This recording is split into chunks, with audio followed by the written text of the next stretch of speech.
Hi everyone, welcome back to my channel. I hope you all are doing good. This is part number 4 of fingerprints and other impressions.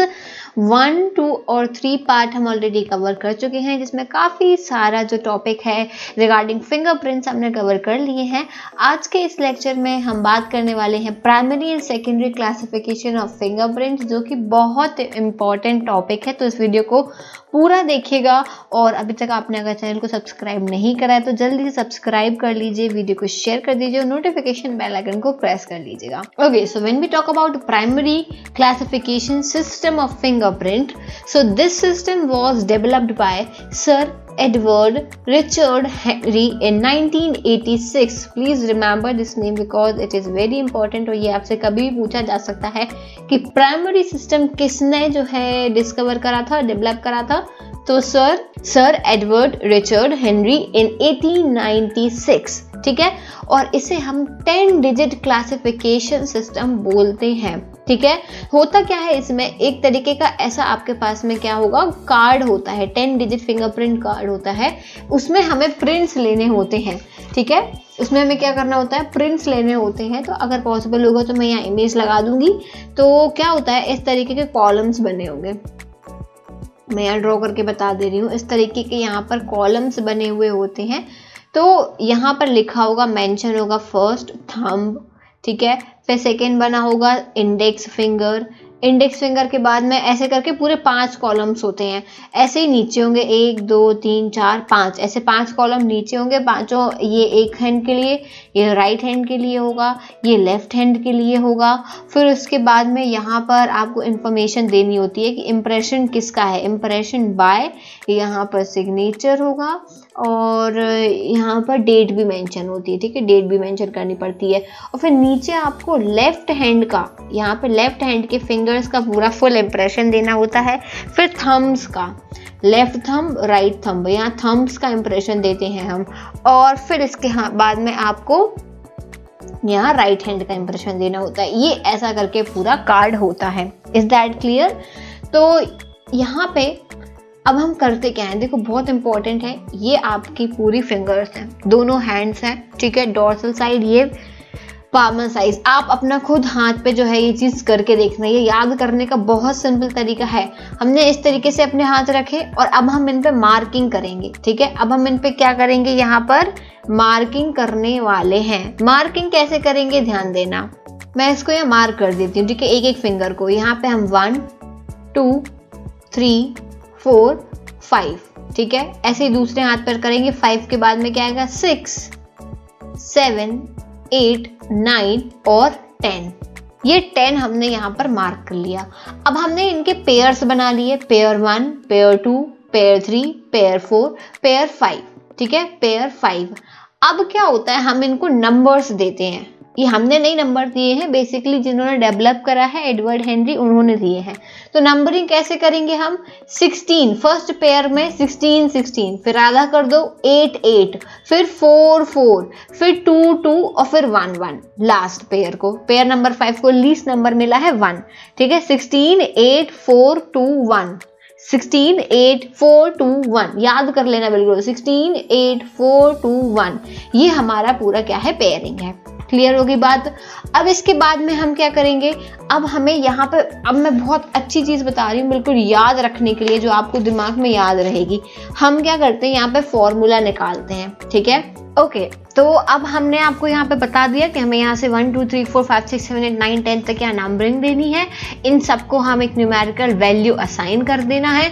अब मैं आपको एक चीज बहुत important यहाँ पे बता देती हूँ. इस फिंगर को हम बोलते हैं इंडेक्स फिंगर.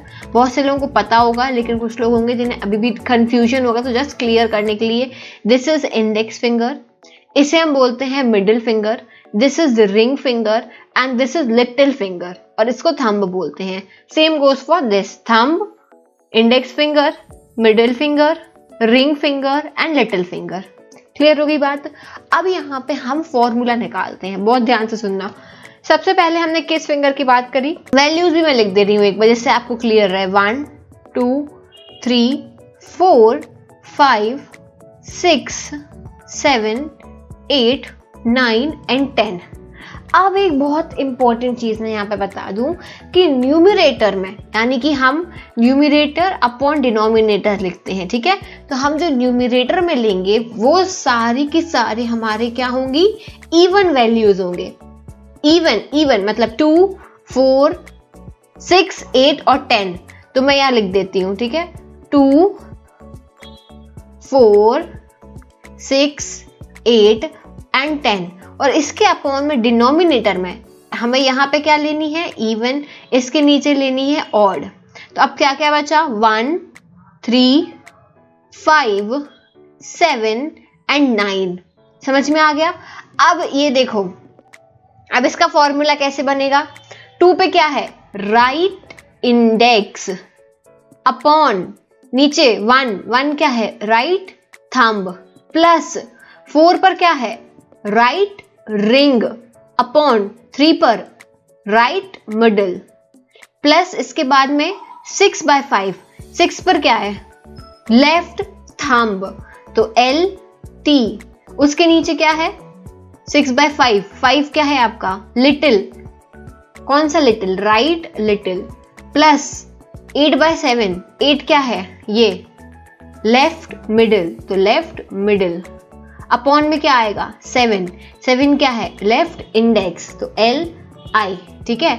और लास्ट क्या है, 10/9, तो 10 क्या है, लेफ्ट लिटिल, अपॉन ये क्या है, 9 क्या है, लेफ्ट रिंग। यही है आपका फॉर्मूला। क्लियर हो गया। अब याद रहेगा कि आपको कैसे फॉर्मूला निकालना। एक बार ये सही कर लिया ना, बस सब कुछ सही हो गया, फॉर्मूला याद, तो अब आप आराम से कर सकते हो। अब हमारा नेक्स्ट स्टेप क्या है, हमने न्यूमेरिकल वैल्यूज, यहाँ पे नंबर्स असाइन कर लिए फिंगर्स को, फिर न्यूमेरिकल वैल्यूज दे दी, फिर न्यूमेरिकल वैल्यूज देने के बाद में हमने फिंगर्स को यहाँ पे इवन अपॉन ऑड करके फॉर्मूला निकाल लिया। सारे इवन अपॉन ऑड करके यहाँ पे हमने फॉर्मूला निकाल लिया। और इस पूरे फॉर्मूले के साथ में आता है +1/1। क्या आएगा, +1/1। ये है आपका पर्टिकुलर फॉर्मूला। अब हमें नेक्स्ट स्टेप पे क्या करना होता है, हम हर फिंगर में, जितनी भी फिंगर्स है सब में पैटर्न देखेंगे। इसमें पैटर्न देखेंगे, फिर इसमें देखेंगे, फिर इसमें देखेंगे, इसमें ऐसे करके हम सारे फिंगर्स में पैटर्न देखेंगे। तो चलो अभी फॉर्मूला निकालने के बाद मैं आपको थोड़ा सा थ्योरेटिकल पार्ट समझा देती हूँ। यहाँ पे क्या लिखा है, numerical values for primary classification, तो न्यूमेरिकल वैल्यूज फॉर वर्ल्ड। देखो आपको और बहुत एक इंपॉर्टेंट चीज मैं यहाँ पे बताना चाहूंगी कि हमने 3 पैटर्न पढ़े थे लास्ट क्लास में, राइट, आर्क, लूप और वर्ल्ड। तो जो हम वैल्यू देंगे, क्या देंगे हम, जो वैल्यू देंगे, ये जो हमने वैल्यूज निकाली हैं, ये वैल्यू हम सिर्फ और सिर्फ वर्ल्ड पैटर्न के लिए देते हैं, ठीक है। अगर वर्ल्ड नहीं है, लूप है या आर्क है, तो आर्क और लूप के लिए हम 0 वैल्यू लिखते हैं, और वहीं वर्ल्ड के लिए हमने ये जो वैल्यूज निकाली हैं ये वैल्यूज लिखते हैं, ठीक है। ये बिल्कुल सीक्वेंस वाइज है, 1 2 3 4 5 6 7 8 9 10, ठीक है। ये हमारे पूरे राइट थंब से लेके लेफ्ट लिटिल तक का यहाँ पे उसको नंबरिंग दिया गया है, जो मैंने आपको अभी लास्ट स्लाइड में समझाया था। अब हमें यहाँ पे देखो कैलकुलेट कैसे करना है। हमने आपको अभी बताया था कि हम सिर्फ वर्ल्ड को वैल्यू देंगे, लूप प्लस आर्क को हम 0 वैल्यू देंगे, ठीक है। तो अब हमें वर्ल्ड ढूंढना है। अब वर्ल्ड, सबसे पहली बात, वर्ल्ड कौन सा है, ये वर्ल्ड है, यस इट्स अ वर्ल्ड, तो हम यहाँ W लिख लेंगे। क्या ये वर्ल्ड दिख रहा है, टेल मी फास्ट, क्या ये वर्ल्ड है, ऐसा कुछ पैटर्न है, ये वर्ल्ड है, नो इट्स अ लूप, ठीक है, इट्स अ लूप, तो इसको हम 0 वैल्यू देंगे। और वहीं वर्ल्ड को हम क्या वैल्यू देंगे, राइट थंब है, तो इसको हम 16 वैल्यू देंगे। इसके बाद में क्या ये वर्ल्ड है, ध्यान से देखो, वर्ल्ड है, यस इट्स अ वर्ल्ड, तो अब इस पे हम क्या वैल्यू देंगे, ये क्या है हमारा राइट मिडिल, राइट मिडिल को हम क्या वैल्यू देते हैं, 8, तो हम यहाँ पे 8 वैल्यू देंगे। इसके बाद में राइट रिंग, अब ये वर्ल्ड है, हाँ ये भी वर्ल्ड दिख रहा है, तो इसको भी हम क्या वैल्यू देंगे, ये भी 8 ही वैल्यू आती है राइट रिंग पर, तो हमने इसको 8 दे दिया। बिल्कुल सही बोला ना, राइट रिंग पर 8 ही रहता है ना। चलो अब राइट लिटिल, क्या ये आपको कौन सा पैटर्न दिख रहा है? वर्ल्ड दिख रहा है क्या? ऐसा पैटर्न है? No, it's a arch. ये कौन सा पैटर्न है? ये आर्क पैटर्न है। तो अगेन आर्क में हम 0 देते हैं, कोई वैल्यू नहीं देते हैं। क्लियर है? अब हम यहाँ आ जाते हैं, लेफ्ट थंब। ये कौन सा पैटर्न है? It is again arc. तो हम क्या वैल्यू देंगे? 0। ठीक है। फिर लेफ्ट इंडेक्स, ये क्या है? ये वर्ल्ड है ना, ये देखो वर्ल्ड, ये वर्ल्ड है। तो हम वर्ल्ड को क्या वैल्यू देते हैं? लेफ्ट इंडेक्स में वर्ल्ड को हम 2 वैल्यू देते हैं, 2। ठीक है। और लेफ्ट मिडिल भी यहाँ पे वर्ल्ड है, बहुत क्लियरली हमें दिख रहा है, इट्स अ वर्ल्ड। और लेफ्ट मिडिल में भी हम यहाँ पर 2 ही नंबर असाइन करेंगे। लेफ्ट रिंग पर आ जाते हैं। अब हम लेफ्ट रिंग में भी हमें वर्ल्ड बहुत क्लियरली दिख रहा है, तो इट्स अ वर्ल्ड। तो हम लेफ्ट रिंग में क्या वैल्यू देंगे?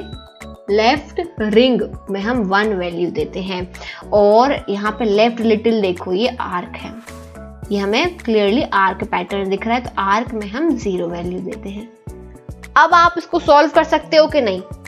इसको सॉल्व कर सकते हो, बहुत आसान है। अब हमें फॉर्मूला पता है, हमने फॉर्मूला नोट डाउन कर लिया था लास्ट उसमें हमने फॉर्मूला यहाँ पे निकाल लिया था। चेक करें हमने क्या फॉर्मूला निकाला था, यहाँ पे हम देखते हैं। चलो अब देखो, क्या हमने करेक्ट लिखा था? एक बार हम बैक जाते हैं, लास्ट स्लाइड पर जाते हैं और हम यहाँ साइड में नोट करेंगे। ठीक है। और फिर हम चेक करेंगे, बहुत आराम से स्लोली हम यहाँ पे सॉल्व कर रहे हैं, जिससे कि आपको समझ आ जाए। देखो, बहुत सारे जो स्टूडेंट्स होते हैं उन्हें एक बार में क्लियर हो जाता है, लेकिन जो एकदम पहली बार पढ़ रहे होंगे ना, थोड़ा सा कंफ्यूजन होगा, इसलिए हम इतने आराम से पढ़ रहे हैं। अब हमें वर्ल्ड कहाँ मिला है? राइट थंब में हमें वर्ल्ड मिला है, तो हमने इसको 16 वैल्यू दी है। फिर हमें राइट इंडेक्स पर मिला क्या? नहीं मिला। राइट इंडेक्स को हमने 0 वैल्यू दी है। फिर हमें राइट मिडिल में मिला, तो हमने राइट मिडिल को 8 वैल्यू दी।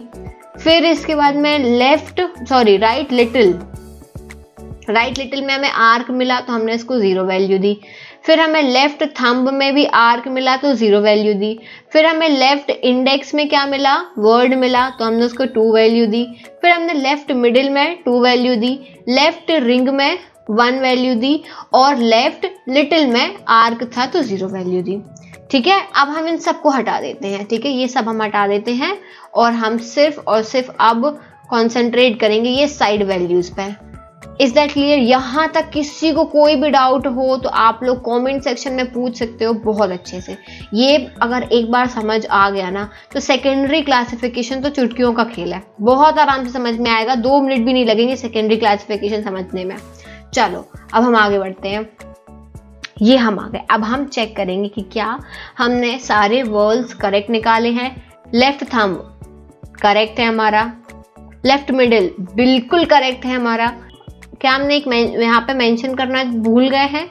राइट रिंग हमने यहाँ मेंशन नहीं करा है, हम चेक कर लेते हैं लास्ट स्लाइड में। आई थिंक हमने ये मिस कर दिया है राइट रिंग। लेट्स चेक, एक बार चेक करते हैं। हम राइट रिंग लिखना ही भूल गए हैं। ठीक है, कोई बात नहीं। राइट रिंग में वर्ल्ड है, तो राइट रिंग की हम क्या वैल्यू देंगे? 8 वैल्यू देंगे। ये हम लिखना भूल गए थे, इसको हमने मिस कर दिया है, तो हम यहाँ 8 वैल्यू दे देते हैं। ठीक है, हो गया ये हमारा राइट रिंग भी हो गया, तो 1 2 3 हो गए। इसके बाद में नेक्स्ट लेफ्ट इंडेक्स, बिल्कुल सही, हमने लेफ्ट इंडेक्स मेंशन करा है, लेफ्ट मिडिल भी मेंशन करा है और लेफ्ट रिंग भी मेंशन करा है। यानी कि हमारा अभी तक का जितना भी आइडेंटिफिकेशन है वो क्लियर है, वो हमने बिल्कुल सही करा है। अब हम आपको नेक्स्ट स्टेप बताते हैं। नेक्स्ट स्टेप में हमें फॉर्मूले में पुट करना है। What was the formula everyone? इधर लिखेंगे हम RI/RT plus RR upon RM plus LT by RL plus left middle by left index plus left little by left ring. Now इन सब के बाद में +1/1। ठीक है, इसके बाद ही आपका आंसर आएगा। अब हमें वैल्यूज पता है, let's put the values in this formula. Left index, what is the value of left index? चलो कलर चेंज करते हैं, एक और कलर चेंज करेंगे। लेफ्ट इंडेक्स में क्या वैल्यू है 0, तो 0 अपॉन, सॉरी राइट इंडेक्स है ये, राइट इंडेक्स की क्या वैल्यू है 0, राइट थंब की क्या वैल्यू है 16 प्लस राइट रिंग की क्या वैल्यू है 8 अपॉन राइट मिडिल की क्या वैल्यू है 8 प्लस लेफ्ट थंब की क्या वैल्यू है 0, राइट लिटिल की क्या वैल्यू है 0। बिल्कुल सही जा रही हूँ भाई, गलत हो रहा हो तो बता दे जाना, ठीक है। लेफ्ट मिडिल की क्या वैल्यू है 2, लेफ्ट इंडेक्स की वैल्यू भी 2 है, लेफ्ट लिटिल की वैल्यू 0 है और लेफ्ट रिंग की वैल्यू 1 है। ये पूरा हो गया, ठीक है, पूरा हो गया। अभी हम +1/1 को साइड रखते हैं। अब बहुत इंपॉर्टेंट चीज यहाँ पे क्या आती है, हमें ऐड करना है। तो अब आप में से कुछ स्टूडेंट्स होंगे मैथ्स वाले, कुछ होंगे बायो वाले। तो जो बायो वाले होते हैं वो ज्यादा दिमाग नहीं लगाते हैं, उनको जो बताया गया वही करते हैं। लेकिन मैथ्स वाले स्टूडेंट्स कुछ ज्यादा स्मार्ट होते हैं। अब वो क्या दिमाग लगा रहे होंगे, वो यहाँ पे दिमाग लगा रहे होंगे कि हम इन सब का मैम एलसीएम ले लेंगे, एलसीएम लेने के बाद में हम यहाँ पे इसको आंसर निकाल देंगे। तो डियर स्टूडेंट्स, मैथ्स वाले डियर स्टूडेंट्स, बिल्कुल नहीं करना है ऐसा, बिल्कुल भी नहीं करना है ऐसा। फॉरेंसिक साइंस में लगाई जाने वाली मैथ्स या फिर बायोलॉजी में यूज होने वाली मैथ्स आपकी जो रेगुलर मैथ्स है उससे बहुत अलग होती है। इसमें आपको एलसीएम कुछ नहीं लेना है, डायरेक्ट प्लस कर दो न्यूमिनेटर्स को और डिनोमिनेटर्स को डायरेक्ट प्लस कर दो। तो कितना आएगा वैल्यू डायरेक्ट प्लस करने पे 8 + 2 10, फिर यहाँ पे 16 + 8 + 2 + 1 27, ठीक है 27। काफी कमजोर मैथ्स है मेरी, ठीक है, तो गलत हो जाए तो बता देना। अब आप बोलोगे कि चलो मैम ये तो आपने बता दिया, अभी हम +1/1 का क्या करें। तो देखो +1/1 भी लिख देते हैं हम यहाँ, +1/1। अब इसमें क्या करोगे, फिर से एलसीएम लोगे? नहीं, बिल्कुल नहीं। हम 1/2 लिख दिया मैंने, okay let me correct it, 1/1 है, 1/2 नहीं है। मतलब +1/1 करेंगे तो हमें सिर्फ नॉर्मली 11/28। लो भाई आंसर आ गया, सिंपल, इतना सिंपल है आपका प्राइमरी क्लासिफिकेशन। तो आपका आंसर आया है 11/28। अब हम चेक करते हैं भाई, हमें चेक करना तो जरूरी है, मैं भी गलत हो सकती हूँ। तो यहाँ पे ये वैल्यूज तो आ गई। इसके बाद में यही जो मैंने अभी बताया था आपको, मैं ही हटा देती हूँ जो मैंने लिखा है। यहाँ पे हम चेक कर लेते हैं। सेकंड स्टेप क्या बोल रहा था हमारा, सेकंड स्टेप बोल रहा था कि आपको यहाँ पे इनको नंबरिंग देनी है, आपको यहाँ पे नंबर्स देने हैं, वैल्यूज असाइन करनी है। हमने वैल्यूज भी असाइन कर दिए थे, ठीक है, बिल्कुल करेक्ट वैल्यूज असाइन करे थे। इसके बाद में अब आपको क्या करना है, addition of even upon odd finger values, ठीक है, इवन और ऑड फिंगर वैल्यूज का आपको यहाँ पे क्या करना है, एडिशन करना है। तो इवन हमने ऊपर लिखे थे, ऑड हमने नीचे लिखे थे, ये आपको पता है। यहाँ पे एक नोट लिखा है जो मैंने आपको अभी बताया, you are not required to add the values using LCM, you just simply have to add the values of all the numerators and their respective denominators. कोई एलसीएम आपको नहीं लेना है, समझ में आ गई बात। तो एडिंग न्यूमरेटर्स और डिनोमिनेटर्स यही आई थी हमारी 10/27, यही आई थी ना। और फिर एट लास्ट हम क्या करेंगे, इसमें +1/1 कर देंगे। तो 11/28 was our answer and we are absolutely right. Okay, तो बहुत बढ़िया, हमने ये सॉल्व कर लिया और बिल्कुल करेक्ट तरीके से हमने इसको सॉल्व करा है। क्लियर हो गई बात। अब देखो ये आपके लिए एक प्रैक्टिस पेपर है, इसका स्क्रीनशॉट ले लो सभी लोग, टेक द स्क्रीनशॉट एवरीवन। और स्क्रीनशॉट लेने के बाद में आप लोग इसको सॉल्व करना और इसका क्या आंसर आया है वो आप मुझे सभी लोग कमेंट सेक्शन में बताओगे। सॉल्व जरूर करना, मैं सबका रिप्लाई करूंगी, ठीक है।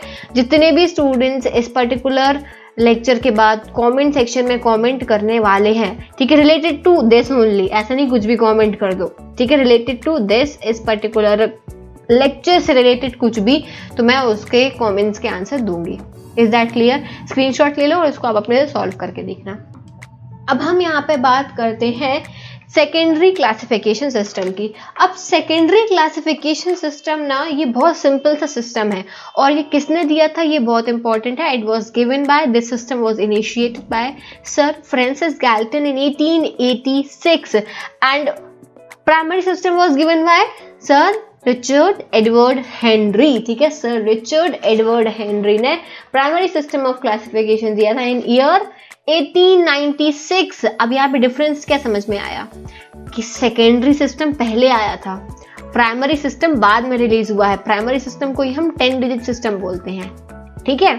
तो ये ध्यान रखना कि सेकेंडरी सिस्टम पहले आया है, प्राइमरी बाद में आया है। और यहाँ पर जो सेकेंडरी सिस्टम था, तो जो सर फ्रांसिस गैल्टन थे, he gave the system based on the alphabetical enumerations of fingerprints pattern।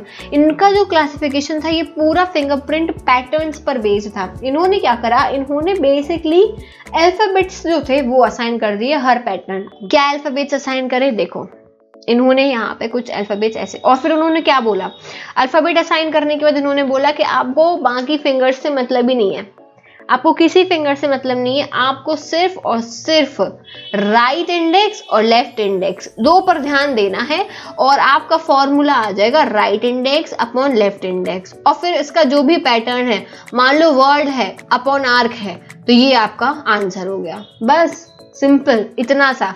तो अब हमें जानना क्या है, हमें सिर्फ इतना जानना है कि व्हाट वर द सिंबल्स और the alphabets that were assigned for particular fingerprint pattern। So let's see that। यहाँ पर हम एक एक करके नोट करेंगे, आप सब लोग भी नोट कर लेना। A for A represents what? Plain arch. अब यहाँ पे हमें कुछ चीजें ध्यान रखनी है, प्लेन आर्क अलग होता है, टेंटेड आर्क अलग होता है, तो ये थोड़ी चीजें आपको यहाँ पर ध्यान रखनी पड़ेंगी। A is for plain arch, clear. तो अब टेंटेड आर्क के लिए तो आप समझ ही गए होगे, T is for tented arch, है ना, ये हो गया आपका टेंटेड आर्क। इसके बाद में R is for radial loop. अभी हमें सिर्फ इतना देखना था कि आर्क है या फिर लूप है, लेकिन हम ये नहीं देख रहे थे कि रेडियल लूप है या फिर अल्नर लूप है या प्लेन आर्क है प्राइमरी में, लेकिन हमें इसमें देखना पड़ेगा। U is for obviously ulnar arc लिख दिया मैंने यहाँ पर गलती से, ये लूप होगा, ठीक है, ये लूप होगा, हो गया अल्नर लूप पैटर्न। अब यहाँ L लिख दिया। अब L से कंफ्यूज मत हो जाना, लूप तो हो चुके, रेडियल लूप और ulnar loop. L is for central pocket loop. क्या होगा ये? सेंट्रल पॉकेट लूप होगा ये। इसके बाद में W तो समझ ही आ रहा होगा, W क्या होगा? वर्ल्ड पैटर्न होगा, simple. W is for world pattern. W के बाद में आता है S किस लिए है? देखो हमने ट्विन्ड लूप पढ़ा था, ट्विन्ड लूप, उसे हम एक और वर्ड देते हैं, क्या बोलते हैं हम ट्विन्ड लूप को? Double loop. ऐसा होता है वो पैटर्न, ऐसे ही होता है ना, ऐसा, तो इसीलिए हमने इसको क्या नाम दिया है? S दे दिया, ट्विन्ड लूप। इसके बाद में आता है X। अब X, मिस्टर X पता ही नहीं है कौन है, तो उसको हम क्या बोल देंगे? एक्सीडेंटल। क्या बोल देंगे हम? एक्सीडेंटल। तो इसको थोड़ा करेक्ट कर लो, इसको नोट कर लो अपने अपने कॉपीज में। और अब आपको पता है कि फॉर्मूला क्या है? फॉर्मूला क्या है? अभी मैंने बताया था, RI अपॉन LI, ठीक है, RI अपॉन LI। इसको स्क्रीनशॉट ले लो, फिर हम अपने जो लास्ट पैटर्न था जिसपे हमने प्राइमरी क्लासिफिकेशन करा था, हम उसी में अपना ये वाला भी सॉल्व करेंगे, ठीक है। प्राइमरी क्लासिफिकेशन में ही हम अपना ये सॉल्व करेंगे। ले लिया स्क्रीनशॉट? चलो अब मैं इसको हटा रही हूँ और हम बैक जाते हैं अपने लास्ट पैटर्न की तरफ। चलो यही पैटर्न खोल लेते हैं। तो हमें यहाँ पे हमारा इंटरेस्ट किस चीज में है? हमारा इंटरेस्ट सिर्फ लिटिल फिंगर पे है, right little upon left little. तो राइट लिटिल में आपको क्या पैटर्न दिख रहा है? आर्क। और यहाँ पर आपको क्या दिख रहा है? वर्ल्ड। बहुत सिंपल था ये तो। हमारा फॉर्मूला क्या है? RI upon LI। तो उसके अकॉर्डिंग हमारा आंसर क्या हुआ? AYW। दैट्स इट, ठीक है, क्लियर हो गई बात। वहीं अगर यहाँ पर लूप पैटर्न होता तो हमें देखना पड़ता रेडियल लूप है या अल्नर लूप है। अब हाँ, एक और चीज, ये टेंटेड आर्क है या प्लेन आर्क है? तो हमें ये दिख रहा है कि ये प्लेन आर्क है, ये हमें दिख रहा है ना प्लेन आर्क है, इसलिए हमने इसको केवल A लिखा है। अगर ये टेंटेड आर्क होता, टेंटेड आर्क ऐसा होता है, शार्प होता है, तो हम उसको T लिखते। क्लियर हो गया प्राइमरी क्लासिफिकेशन और सेकेंडरी क्लासिफिकेशन? बस इतना ही था। आई होप ये आपको समझ में आ गया होगा। तो एक प्रैक्टिस पेपर है, एक मैंने कुछ सॉल्व कराया है, इन दोनों को आप सॉल्व करना, उसके आंसर्स मुझे कमेंट सेक्शन में बताना। अगर आपको ये वीडियो पसंद आया तो लाइक करना मत भूलना, चैनल को सब्सक्राइब ज़रूर करना। ऐसे ही और अमेजिंग वीडियोस फॉरेंसिक साइंस पर मैं इसी चैनल पर लेके आती रहूँगी। So thank you so much for watching this video. I will see you soon in the next video. Till then take care, bye bye.